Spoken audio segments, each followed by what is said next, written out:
When we're born into this stage of feeling like a victim, and we download all this information from family, friends, school systems, media, religion, government, from everybody around us about how the world works. It's not necessarily accurate.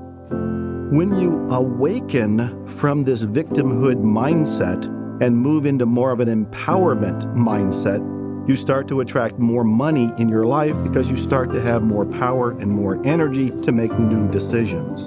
Lesson number one is to give yourself a break. I've been through very tough times in my life. I was homeless 30-some years ago. I struggled. I starved.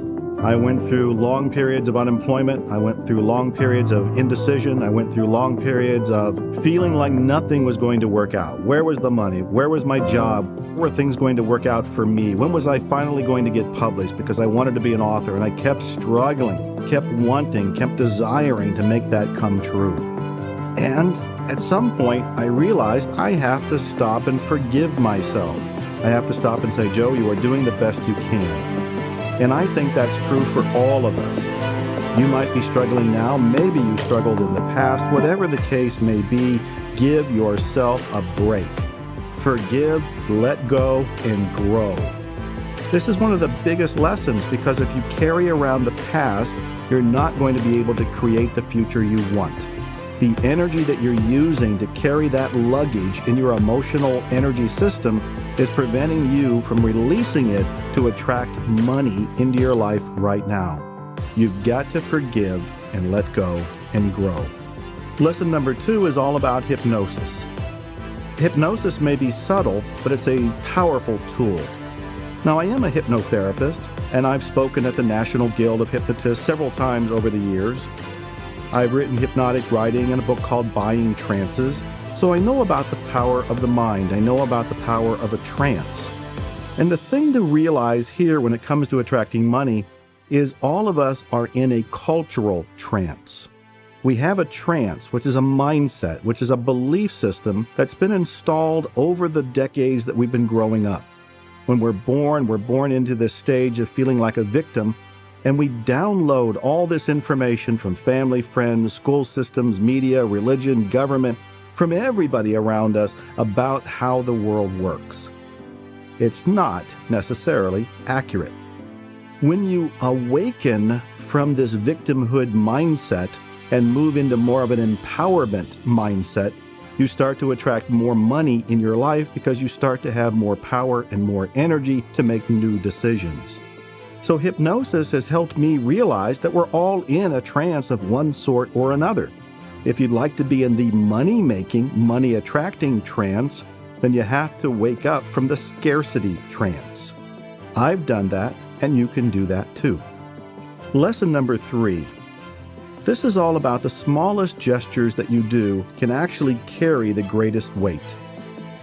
I've managed to be on Larry King twice. I was on Donnie Deutsch's CNBC Big Idea. I've been in several movies, including The Secret.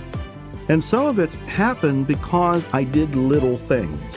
I was able to give somebody a book, which was then given to a producer, which was then the reason for a phone call. But when I did the small little gesture, it wasn't to make something happen. It came from my heart. I did something because my heart said, do this. I gave something because my heart said, give this. As a result of this small little thing, it caused a ripple in the universe, and it came back to me. I think this is a lesson about appreciating your own intuition, about acting on your own inner nudges, and trusting that where they go can be somewhere profound. That the small little gestures you offer right now can actually be the lever that kicks in your ability to attract more money. Lesson 4 is all about appreciation. I am a great believer that when you appreciate what you have, you will receive more.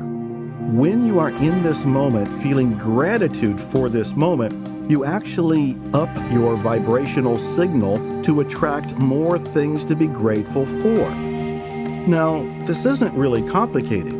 When you're in this moment and you're grateful for what's going on, you feel better.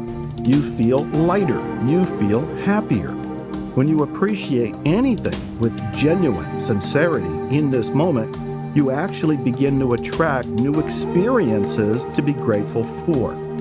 What you get in the next few moments is going to be based on what you feel in this moment.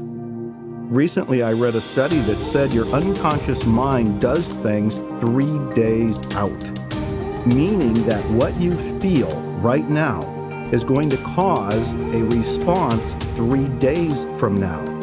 When you're aware of that, then you start to become acutely aware of how you think and how you believe and how you radiate. So in this lesson number 4, it's about appreciating the moment, feeling grateful right now, moving into the essence of this be here now moment where nothing else matters and nothing else is possible. When you feel grateful in this moment, 3 days from now, moments from now, you will have more to be grateful for. This is a powerful, powerful lesson. Lesson number 5, don't lean on the past. Learn from it and move on. This ties into one of the earlier lessons I was referring to, but this is about just letting go, period, but learning from the experience. I've tried many businesses, some of which didn't work out, but they didn't work out the way I expected them to. They worked out better than how I expected them to. But when they're not working out, it might be perceived as a failure in that moment. It depends on your mindset. If you see that a failure is really an opportunity to do something different, you can learn from it and then move forward, adapting as you go. As you do that, you end up attracting money that you never thought might show up because you're surprised by it. So the past can be a great educator, just don't get locked into it.